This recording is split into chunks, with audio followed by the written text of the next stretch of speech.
This is the flagship station of the NIU Huskies, 1360 WLBK.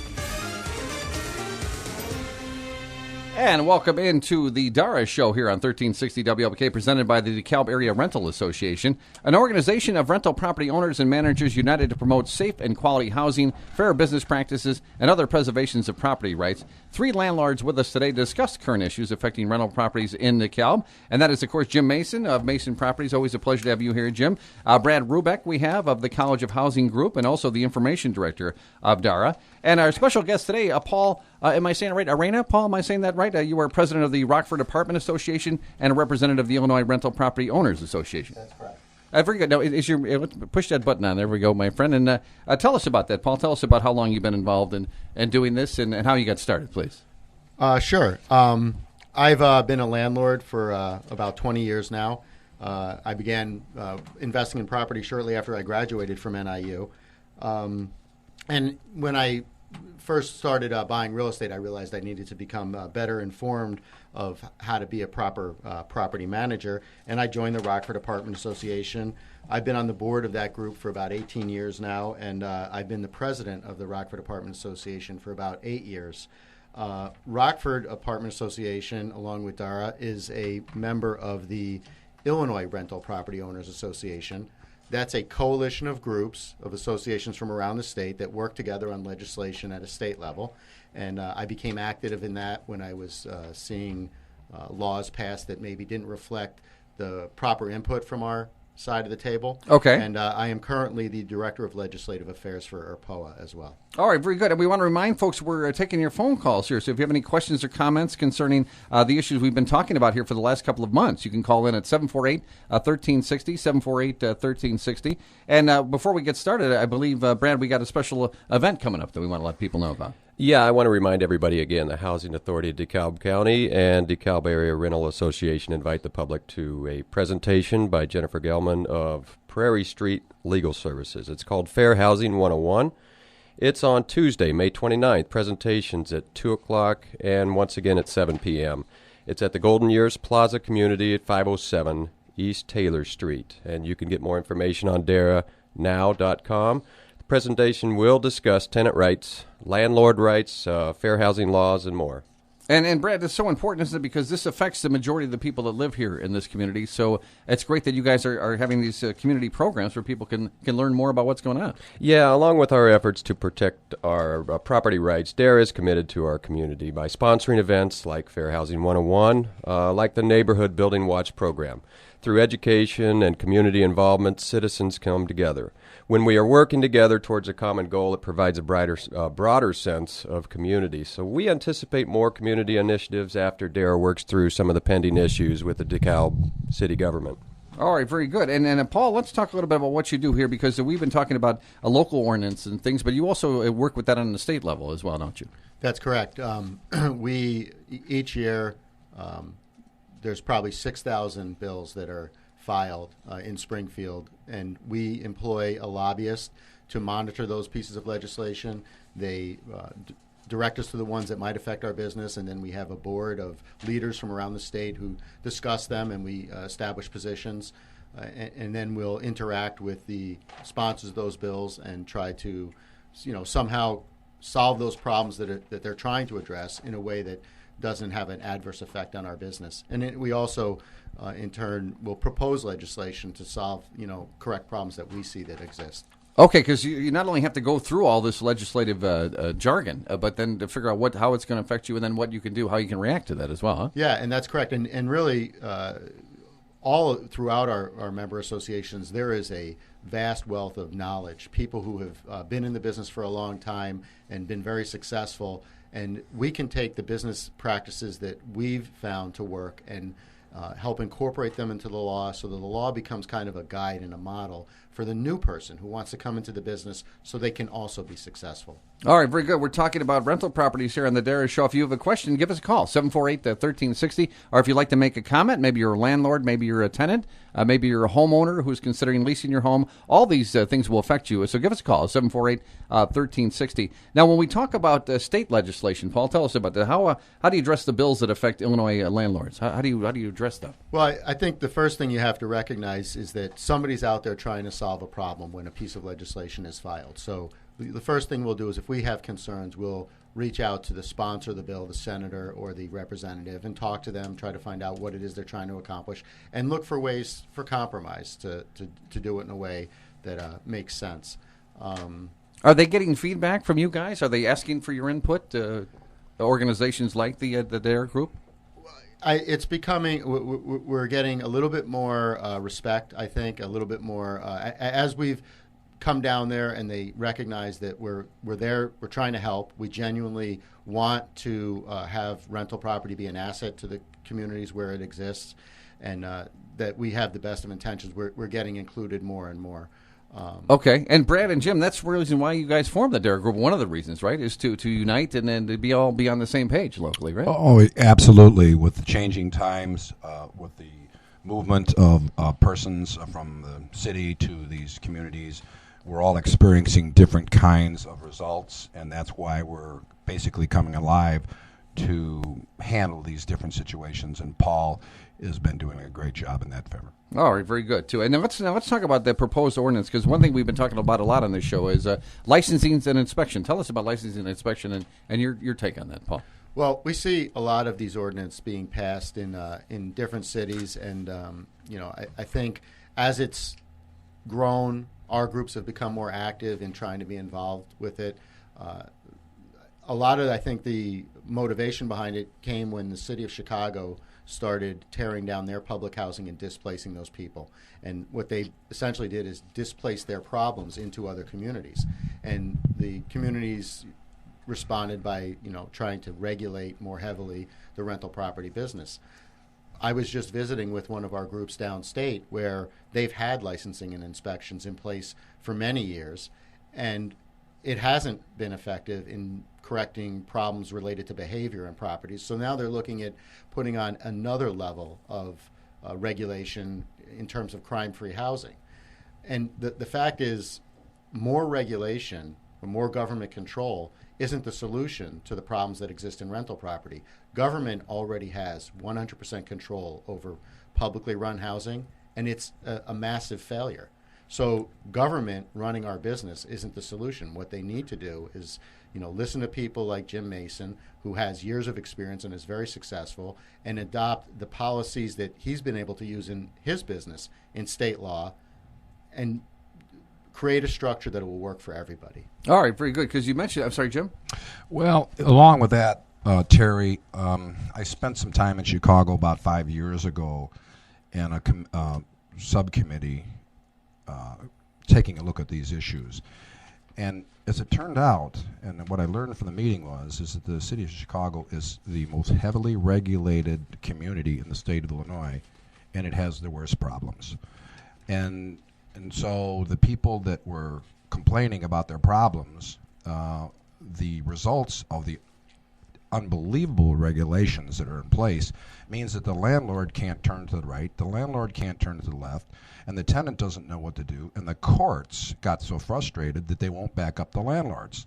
So the more regulations you have, the less you get done, and the more problems you have. Go ahead, Terry. All right, very good. Now, Paul, in addition to state legislation, you're also the president of the Rockford Association. Rockford City Government has proposed licensing in recent past. How have you managed to discourage it from becoming law there in Rockford?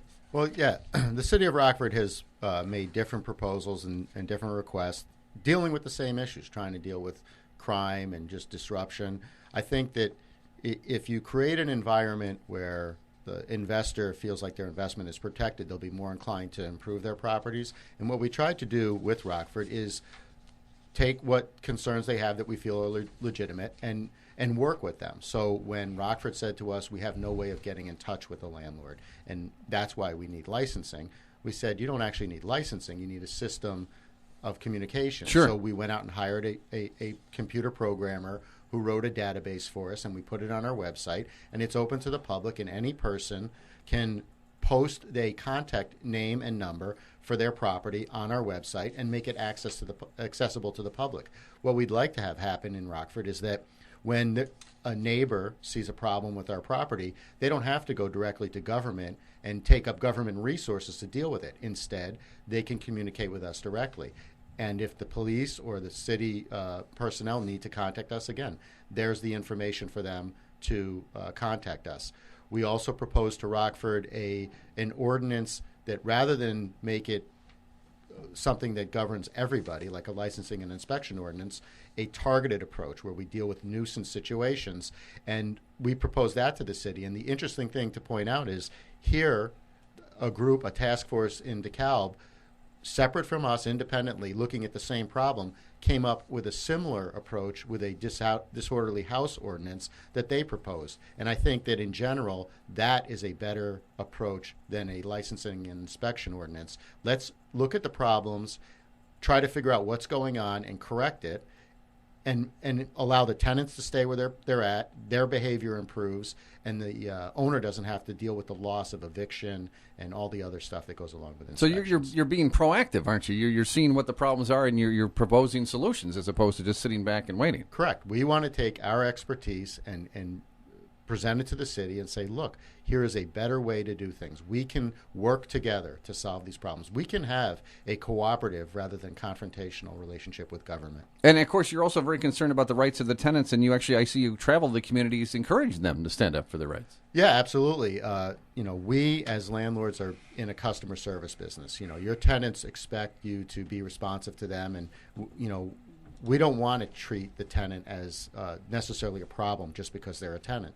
There are tenants that do at times cause problems, and as a property manager, when I'm responding to that, I'm doing it to protect the interests of my other tenants. I don't want a good tenant to leave because of the behavior of a tenant who's being disruptive.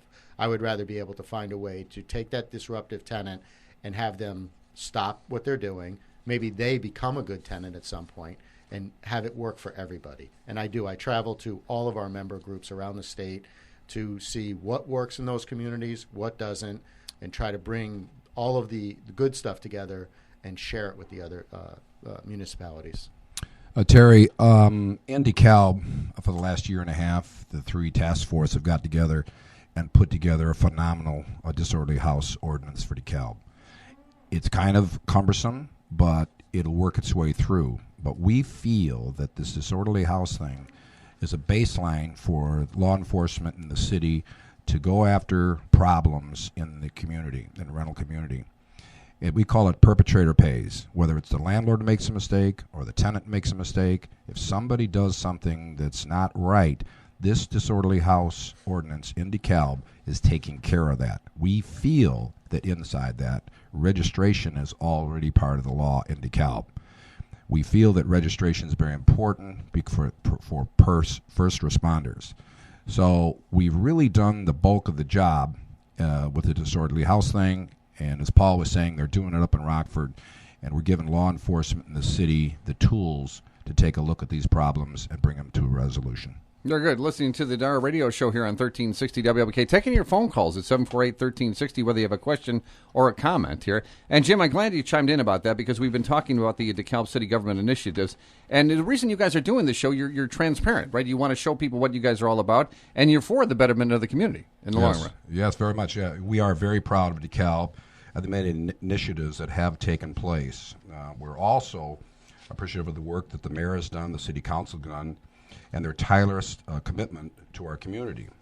We are simply not pleased with the direction of this license and inspection ordinance. And mind you, if some of the rights are taken away, it won't stop there. Homeowners will be targeted next. And a lot of the communities, say Joliet, they have a system now where if the city goes in and checks an apartment or a home, they're making them upgrade on the BOCA codes. There's 6 BOCA codes. And I've alluded to this before. If you take a C property or a D property and want to make it an A property, the landlord would never be able to recoup those improvements. And so if in Joliet you don't do what the city wants, they're taking away their ability to run their business. And a BOCA code is what, Jim? What is it? Is it an acronym for Building Code of America. a Building Code of America? Okay. Everything is built in the United States, probably for the last 45, 50 years, I think, has had upgraded codes to make things safer and better. But if you take a look at a piece of property that was built in 1960 and say that it has to comply with the 2009 code, you're not going to get from here to there. This is big. So there's no grandfather clause involved with that? There always has been, but apparently we're smiling here. Joliet changed the rules. And as long as we're on this, I could touch to this. I think what's going on here is these communities are experiencing changing people in their community, and it's bringing pressure on the housing stock.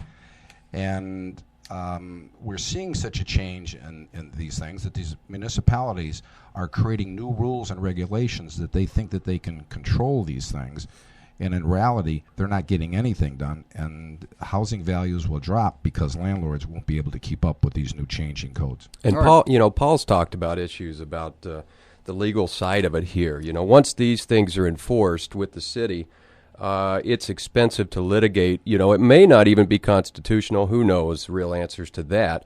But for an individual landlord to litigate any of these issues and to try to pursue what problems that have created for them is extremely expensive. The city has the taxpayer dollars to fight any of these issues, so they're pushing these things through without thinking it through and just finding out how the results come later, which creates a lot of hardship on us landlords. I see. Very good. I think it was Mr. Spock in the Star Trek movie said the needs of the many outweigh the needs of the few, but I see here there's some small, powerful groups, huh, Jim, in the area that are kind of trying to push their agenda through. Is that correct?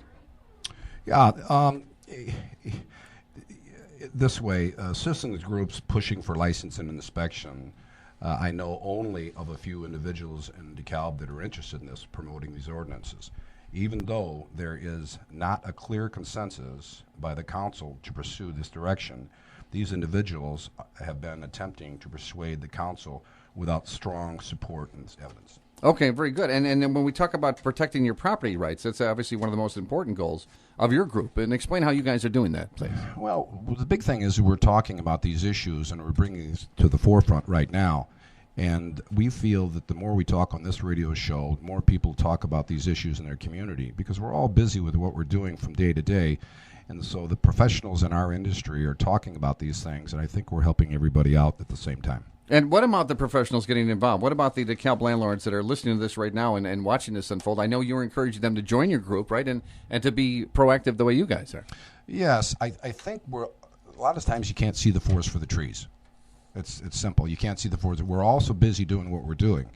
And with our community changing and our mores and our society changing, sometimes we don't keep up with it. But right now, we feel the need with the changing populations that we do this now and we communicate about this now, so we have a positive result.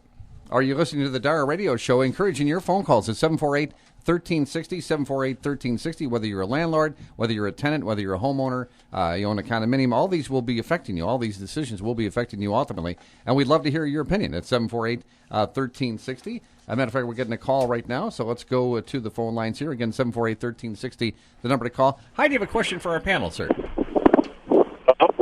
Hi, yes, do you have a question for our panel? Yes, I'm a tenant in DeKalb, and, I wouldn't appreciate it if the government came in and inspected, my property because of, the Fourth Amendment right in the Bill of Rights. So, what can a tenant do to help stop the city from these inspection processes? Jim, you got that one? Well, probable cause, sir. You have the right under the Fourth Amendment, and I've said that before. When these are what they call administrative searches, they really don't know what they're looking for, but they want to look because they want to look. And the other thing is this creates revenue for the city to be able to come look at property that really doesn't have any problem. So next time somebody wants to come to your home, if they don't have probable cause and they don't really know what they're looking for, you go down and get a pro bono attorney, and then you go to court and you stop them from coming in. Paul? Yeah, that's correct. They do not have the right to come into your home without your permission, no matter what they say. So if, as a tenant, they come to your house and you say, I don't want you in here, they are required by law to get an administrative search warrant to search your home.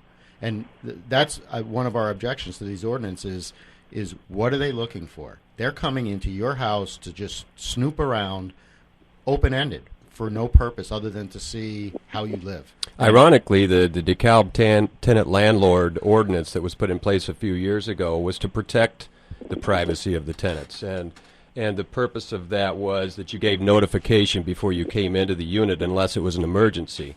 So the tenant always has the right to say, no, you're not allowed to come into my place. Of course, if there's a huge leak and it's creating a problem for everybody, then you got to do that. But it's ironic that now they're turning the tables and saying, okay, well, first of all, you landlords, you cannot get in the way and intrude on the privacy of your tenants, but we as the city, we can. One thing I've noticed that it seems to be like university communities are target for this type of activity. And what I'm noticing is that the people that live in these university communities are what we call transient tenants. They're not hardcore living there 2 or 3 or 4 or 5 years. So there's no pushback by the tenants in most cases to protect their rights because they really don't know what's going on because they're going to class.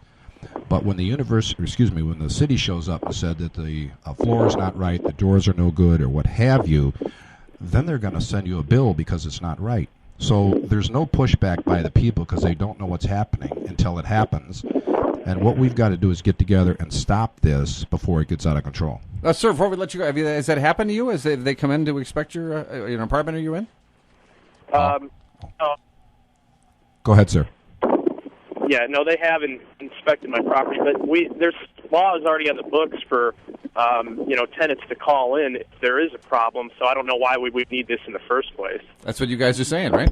Yes, that's correct. There's plenty of laws in the books, and if you think about it, cities already have the power of condemnation, so they're able to come into a property. The person who makes that decision doesn't have to be trained. There's no standard to warrant condemnation. On their discretion, they could say this property is unfit to live in and shut it down. That is a tremendous amount of power for government to already have. They do not need more power. All right. Hey, sir, thank you so much for your phone call this morning. All right, there was phone breaking up a little bit there, too, but he raises a great point. There's a tenant who doesn't want people coming in, just walking into his place and inspecting it. Well, who generally would? I don't know. I haven't spoke to anybody who said, yes, please come in and check my place out. You're welcome to come in and take a look around. I mean, certainly there are people out there, and certainly there are people that have issues with their landlords, but they have ways to deal with them. They can go through the court system. They can contact the city. There are things that are already in place to deal with these situations. Let's look at it this way. Right now in DeKalb, it's inspection upon request, either by the tenant, by the landlord, or if the city sees something that's very bad, then they can make a request to come into the building. And there's no fee. It's voluntary, and we're all working together. It's kind of like kumbaya as far as I'm concerned. But once you start trying to inspect 20% of the units and get all the secretaries and get the cars and get the paperwork and start telling people they have to do things that they don't want to do, that's what we're trying to prevent. All right, let's sneak in another phone call here. Hi, do you have a question for our panel? Yes, I do. Jim Mason, is he there? Yes. Yeah, this is Charlie. And I'd like to support you guys in any way that I possibly can. What can I do? Brad? Well, certainly we want to make the city council and the city aware of this position. I think they get a little blindsided by the fact that they've got so many things to attend to down there. So just phone calls and encouragement and emails and notifications that, hey, this is something that the public doesn't want to, approve of. Right. I just think listening to you guys, it's unbelievable what they want to do. I mean, I've had some property for a while, and I mean it's older. But for them to come in, we have like Section 8. They come in and inspect and stuff, and like you say, if anybody has a problem, they call the city or they call us. Yeah, and not only that, the insurance companies inspect as well. I mean, there are people out there doing their inspections of our property all the time. The insurance companies do it to make sure that their insurance is safe, and covered the way it should be. So the lenders come out and take a look around and make sure things are in a safe condition as well. So, I mean, you've got people already inspecting the properties. Jim? Well, the interesting thing about this is that professionally managed multifamily property and even some single-family property is looked at as an asset, not a liability. People make their money. It's called passive income, passive losses. And so the people that are in the professional rental business are really there to protect it. Only problem is absentee landlords. And with our registration program, the city will know who's absentee and who's in the city, and the proof is in the pudding. Charlie? Yeah, right, Jim. I had my son go in and talk to Mr. Paulson. It's been quite a while ago, even before we heard this, and he just didn't seem like he really cared. Well, we're not going to get into personalities. I think the city officials, let's face it, they're elected, they're bureaucrats. They're trying to do what's right, but what we're trying to do is inform those individuals. We're professionals. We know what we're doing. Come to us. We've got the answers. It's a great call, Charlie. Okay, thank you so much. All right, thank you so much for the call. They're again quickly out of time here too, but as we wrap things up here, Paul, really, if you just want to do the math here, and the DARA's they stepped up their opposition to licensing and inspection ordinances.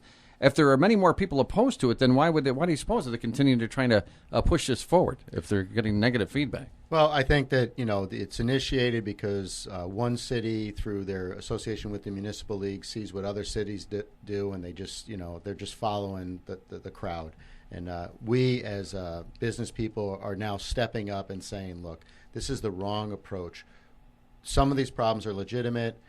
We can fix these problems if we work together. You just need to respect the opinions of the people that are in the business and let us help you fix the problems. All right, very good. And can we learn? Is DeKalb learning from Rockford how Rockford handled this? Are we able to take a page out of your book? No, we're not. I think DARA is doing a fantastic job in organizing. I think that landlords in this community need to continue to join and support, to add their voice to the voices of the people who are already involved. And I think through their affiliation with the Illinois Rental Property Owners Association, they'll be able to find out what works not only in Rockford, but in cities all across Illinois, and how we all work together to correct these. Well, one solution that I've been pushing myself is private security for all landlords in DeKalb, Rockford, any place. The police can't do it all. We're short of policemen now. We're going to work on that. We need 15 more policemen in this town. We know that. But my solution is, and I do this myself, you maybe see my squad car run around town, I have to protect my property first, and then the city backs me up. So I want all the landlords to think about uniting together and getting their own security system throughout the community so they all work together. We can protect our own community. The policemen are second. Well, that's an exciting proposal there. That's again, and Brad, this is why we do this show and why you have the website, right? Let's remind people what the website is. And as Charlie said, get involved, right? We think that we're doing a good cause, and DARAnow.com is our website where you can get some more information about the current ordinances that are taking place, or the proposed ordinances, I should say, to get a little better idea of those, and plenty of information on there for you. But any landlords in this town, we would highly encourage they get involved rather than sit on the sidelines and see what happens, because you may wish later that you stepped up to the plate with everybody else, because guess what? You got to stop it right now. And knowledge is power, right? So the more knowledge you get, the more power. That's right. All right, very good. And Paul, we want to thank you so much. Paul Arena, thank you so much for stopping by today. It's great to get your insight on this and to learn about what goes on in Rockford as well. So thank you very much for having me. For your time this morning. And Jim Mason, I know this is very near and dear to your heart, and it's great to see the enthusiasm and the other landlords in the area wanting to get behind you guys and make this happen. Yeah, I think we have 5,000 people, apartments in our group right now. So we're making tremendous progress. This show has been wonderful. It's great having you guys here. Appreciate that. And again, go to DARA now, DARA now.com for more information. Remember, other members include Elsner Properties, McClure Properties, and Suburban Apartments and Estates. Gentlemen, thank you so much. Always enlightening when you come by. Thank you so much, Terry. Thank you. This is DeKalb County's news and information station, 1360 WLBK, DeKalb Sycamore. NBC News Radio, I'm Chuck Todd. Pressure is building on J.P. Morgan Chase, the big bank that suffered a whopping $2.3 billion loss in risky derivative trading. CNBC's Becky Quick says the big question, who was minding the store? You think the regulators are smarter than the people at the top of the bank?